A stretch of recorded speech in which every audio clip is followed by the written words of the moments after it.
Hey everyone, Dave here from Dave's Bright Future. Right now, in early 2026, economists are calling it the white-collar recession. Hiring for high-paying professional roles has plunged to decade lows, leaving even the experienced folks with degrees facing longer job hunts, sudden layoffs, and that nagging financial dread, how do we make ends meet? It's hitting entry-level white-collar spots the hardest. Recent grads seeing 13 to 16% drops in opportunities for AI-exposed fields like software and customer services, with companies preemptively trimming teams and over 100,000 cuts announced just last month. Millions worldwide are feeling the old work hard, get ahead promise cracking under this pressure. And here's the frustrating part. Our politics are stuck in gridlock. One side pushes full-speed innovation to keep growth roaring. The other side calls for protections and fairness to shield workers. Both have pieces of the truth, but the bigger conversation about how AI's massive productivity surge could actually fund real solutions keeps getting stalled. And that's where things get interesting and hopeful. What if the same tech creating these challenges is also generating the surplus we need for things like abundance models, deflation dividends, or even universal high-income pilots that put security back in people's hands? Global trials and emerging ideas are starting to show paths forward that feel practical and not a pie-in-the-sky solution. Today, we're diving into all of this through a NotebookLM Audio Overview. Those AI-hosted podcast-style discussions that turn dense research, articles, and reports into relaxed back-and-forth conversations. It's one of my favorite ways to explore big topics because it feels like eavesdropping on smart, curious friends unpacking the facts, the fears, and the possibilities. Entertaining, balanced, and way more digestible than reading stacks of paper alone. So grab your coffee, settle in, and let's curiously walk through the realities, the roadblocks, and the brighter paths ahead. Here's the deep dive. It is February 2026. If you're listening to this on your commute or, while you're making coffee, I want you to take a second and actually look at the device in your hand. Scroll through your LinkedIn feed, scan the headlines. There is a very specific frequency of anxiety humming in the background of the economy right now, isn't there? Oh, it's palpable. It's not panic, exactly. It's more like a low-grade fever that just won't break. For decades, the deal, right, it was incredibly simple. It was almost a law of physics for the middle class. The safe path. Yeah, exactly. You go to university, you get the degree, maybe you take on some debt for a master's, and in exchange, you get the white-collar job. You get safety, a career ladder. That was the contract. In that contract. Right. But looking at the stack of sources we have for today, that contract feels broken. Or maybe shredded is the better word. It does. And what we're seeing, based on the economic data we've pulled, this isn't just a standard dip in the business cycle. Right, not a bad quarter situation. No. We are navigating a structural, a seismic shift that economists are calling the white-collar recession. And the most disorienting thing about it, it's a total paradox. A paradox how? Because usually a recession is simple. The economy shrinks, everyone loses money, nobody hires. That is the old playbook. Look at the numbers for early 2026. Corporate profits? Record highs. Record highs. GDP, holding steady, even growing in some sectors. But the professional job market, the market for lawyers, coders, middle managers, analysts, it is freezing over. So companies are making more money than ever, but they aren't bringing people along for the ride. Exactly. It's a recession of opportunity, not of output. We are seeing a decoupling of corporate health from human employment. The engine is running faster than ever, but it just doesn't need as many drivers. And we have to talk about the scale of this, because I think people hear AI, job loss, and they think it's still science fiction. Or something for 2040. Yeah.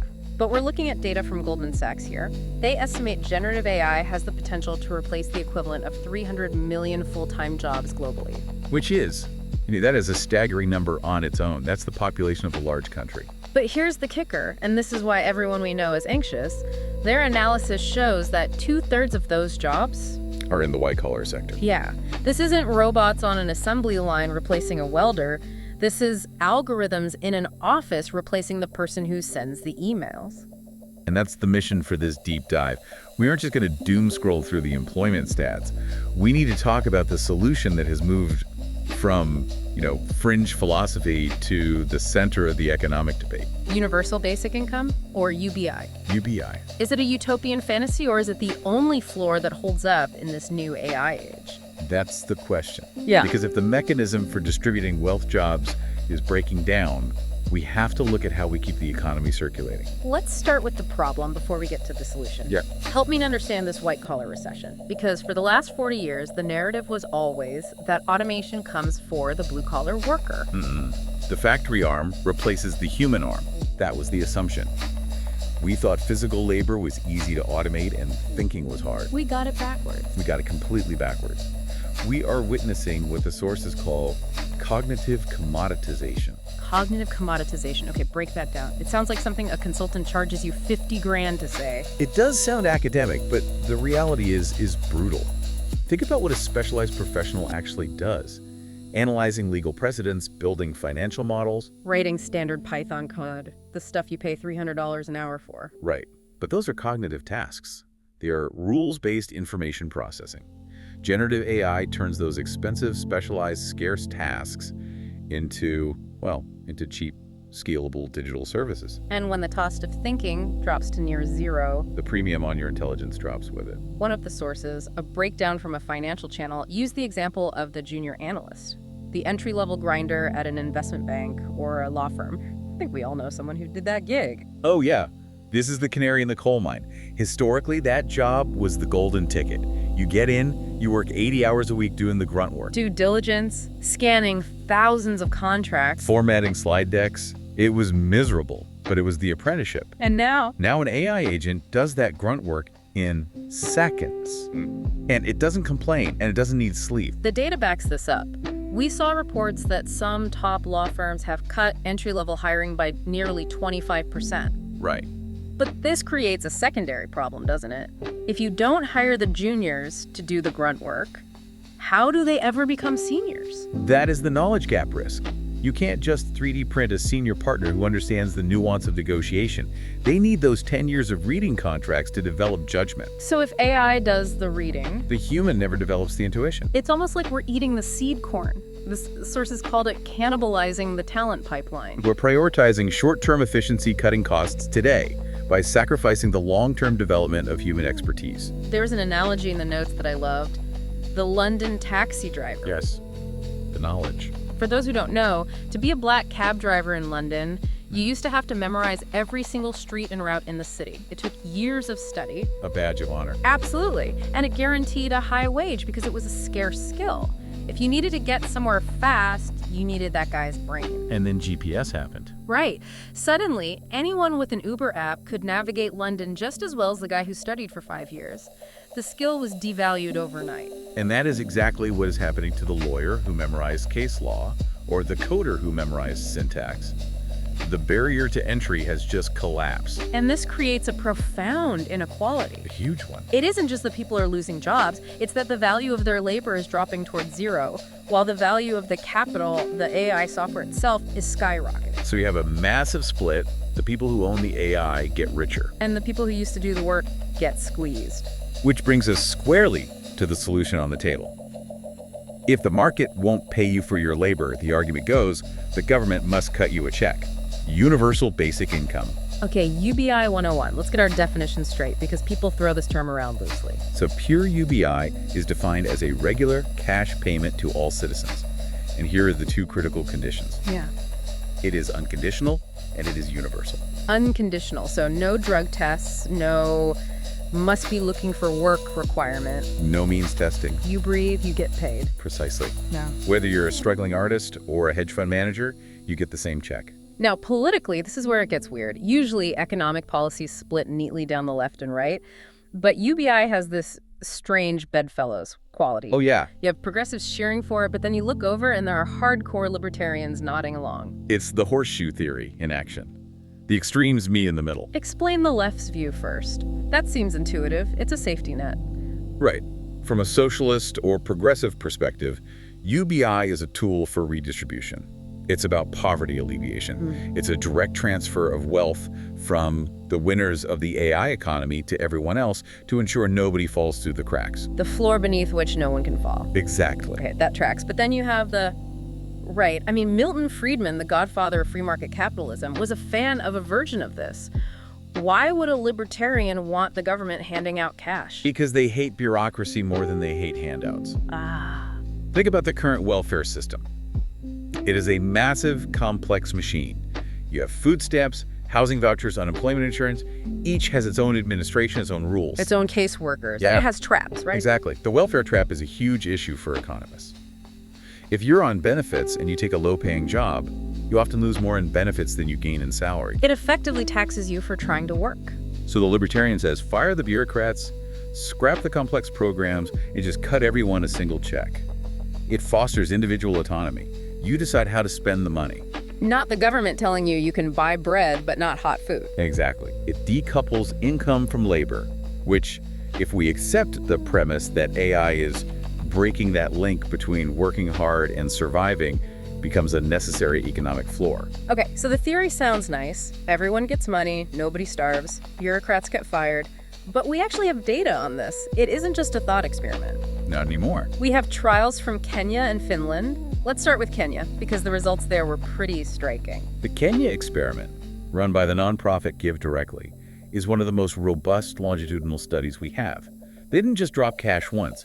They took thousands of villagers and gave them guaranteed payments, some for up to 12 years. Now, the cynic in me, and I think in a lot of listeners, hears that and thinks, okay, free money in a village, they probably just stopped working. Drank it away, wasted it. That is the common fear. But the data says the exact opposite. It did not lead to laziness or vice. Recipients actually invested that money into what economists call productive assets. Productive assets like what? They got cows. They replaced thatched roofs with tin roofs, which saves huge amounts of money on repairs. They started small businesses. So the money didn't replace work, it enabled work. It acted like seed capital. Yes, and it reduced poverty and significantly improved mental health. When you aren't terrified of where your next meal is coming from, you have the mental bandwidth to plan for the future. You take risks. That is a glowing review. But then we look at the Finland experiment from 2017, and the headline there was, well, the media called it a failure. It was a PR mess, but the nuance is fascinating. Yeah. So Finland gave 2,000 unemployed people 560 euros a month, unconditional. Okay. But the government had a very specific goal. They wanted to see if this would encourage people to take up low-paying jobs, because they wouldn't lose their benefits if they started earning a wage. They were trying to fix that welfare trap we talked about. Exactly, and the result? It didn't move the needle on employment. The group getting the free money worked about the same amount as the control group. So critics jumped on this. Oh, immediately. See, UBI fails. It doesn't get people back to work. But wait, didn't they find other benefits? Massive ones. The recipients reported significantly higher life satisfaction. Trust in the postal system went up. Stress levels collapsed. Mental health improved drastically. So this is the interpretation battle. If your metric for success is economic output or labor participation, Finland looks like a failure. But if your metric is human well-being, it's a resounding success. And in a world where AI might be doing a lot of the work anyway, maybe getting people back to work shouldn't be the primary metric anymore. That is a heavy thought, but we have to pivot to the elephant in the room, the cost. Because whenever I bring up UBI at a dinner party, someone inevitably slams their hand on the table and asks, who is paying for this? And it is a fair question. We aren't talking about a few $1 million. A full UBI in a developed nation like the US would cost trillions. We looked at a really dense, fascinating study by Ludovice that modeled this specifically for the US economy. He didn't just guess, he ran macroeconomic simulations. And he tested 2 different scenarios that I think really clarify the trade-offs. Walk us through scenario A. This is the fiscal conservative approach. Right. This is the expenditure neutral model. The idea is you don't print new money, you scrap the existing welfare, state food stamps, housing assistance, everything goes, and you replace it with a UBI. And to cover the gap. You raise consumption taxes like a value-added tax, a VAT. And what happens to the economy in that model? Surprisingly, economic output actually increases People save more. They work a bit more because they aren't afraid of losing benefits. But, and this is a massive but, the transfer amount is small. It's not enough to live on. Not comfortably. It just smooths out the edges. It doesn't solve poverty. It just simplifies it. Okay, so that is the diet UBI. What about scenario B, the big one?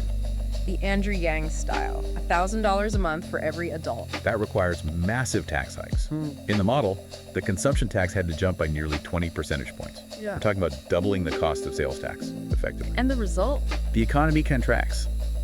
Output goes down. Why? 2 reasons. First, the tax burden makes things expensive, so people buy less. Second, the benefit is generous enough that some people choose to work less. It's the income effect. If you can survive without grinding, and the government takes a huge chunk of what you earn anyway. Why grind? Exactly. So there's no free lunch. You either have a small UBI that boosts the economy but doesn't solve poverty, or a big UBI that solves poverty but shrinks the economy. Generally, yes, the math is stubborn. However, there is one wildcard factor that sources mention, the deflationary dividend. This is the optimistic tech angle. It is. The argument is that AI is going to drive the cost of goods and services into the floor. If AI can write code, diagnose diseases, and design buildings for pennies, everything gets cheaper. Right. If your rent, your food, your entertainment costs 50% less because of automation, then a $1,000 UBI feels like $2,000. Exactly. We capture the dividend of that deflation and distribute it. It shifts the conversation from how do we tax the rich to pay for this to how do we distribute the abundance AI creates. But getting to that point requires political will. And right now, in 2026, looking at our sources on the political landscape, will seems to be in short supply. We're in gridlock. Yeah. It feels like we have 2 cars revving their engines in opposite directions. On one side, you have the accelerate crowd. Right. The argument is we need to win the AI arms race against China. Don't hamstring our tech companies with taxes and rules. Let them grow, let them automate, and the wealth will eventually trickle down. And on the other side, You have the push for protection. Tax the robots, protect the workers, regulate the algorithms. And because these 2 worldviews are clashing, we are getting a stall. no big solutions are passing. None. Meanwhile, the workers, that junior analyst we talked about, the graphic designer, the middle manager, they're stuck in the middle. The jobs are drying up, bills are piling up, and Washington is arguing about philosophy. But there is a pivot emerging in the conversation. And this might be the most hopeful part of the research. If cognitive work is becoming cheap, if thinking is becoming a commodity, what becomes valuable? The sources call it the care economy. Yes, AI is terrible at empathy. It cannot nurse a sick patient. It cannot teach a kindergarten class with genuine human connection. It cannot fix a burst pipe in your basement. It's ironic. We spent 50 years telling everyone, don't work with your hands, work with your head, learn to code. And now the market is saying, actually the code is free, but the plumbing costs $200 an hour. The sources suggest a shift toward a politics of care, that we might need to start valuing the things AI can't do much more than the things it can. It's a restructuring of social status. The humbled elite, the lawyers and MBAs, might find themselves looking up to the nurses, the artisans, and the caregivers in this new economy. Because those are the jobs that are AI-proof. For now, yes. So where does this leave us? We have a broken contract, a polarizing solution in UBI with some tricky economic math, and a looming identity crisis for the professional class. I think the synthesis here is that we are redesigning the internal organs of the economy. It is major surgery. The white-collar recession is the growing pain, or maybe the surgical trauma of that procedure. And UBI isn't a magic wand. No, it is not a silver bullet. The data from Finland and the economic models show it has real trade-offs. It's expensive and it changes how we view work. But as specialized knowledge becomes a commodity. And that's the thing, you spend $100,000 to learn becomes a free app. Yes, we may need a mechanism to distribute the abundance. We can't rely on the old job loop to move money around if the jobs aren't there. It feels like we're standing on the edge of a cliff and we have to build the bridge while we're falling. That's a vivid way to put it. And it brings up the mental health aspect we touched on briefly. The UK study we looked at had a warning label. Right, the one about structure. UBI improves mental health by reducing financial stress. However, if people use UBI to withdraw from society, to stop working entirely, mental health can actually decline. Because work provides community, it provides a place to go. Structure. So the goal isn't a world without work. It's a world where work is a choice. or where the definition of work changes to include things like raising kids or caring for elderly parents or making art. Exactly. Redefining value. I want to leave everyone with a thought that came up in the research, something to really chew on. We spend our whole lives answering the question, what do you do? It's the first thing you ask a stranger at a party. It's how we classify each other. But if your economic value is no longer defined by what you know or how well you can process information, if the job title disappears, what does the new social contract look like for you? If you aren't your job, who are you? That is the question for 2026. Thanks for diving in with us. A pleasure as always. We'll see you next time.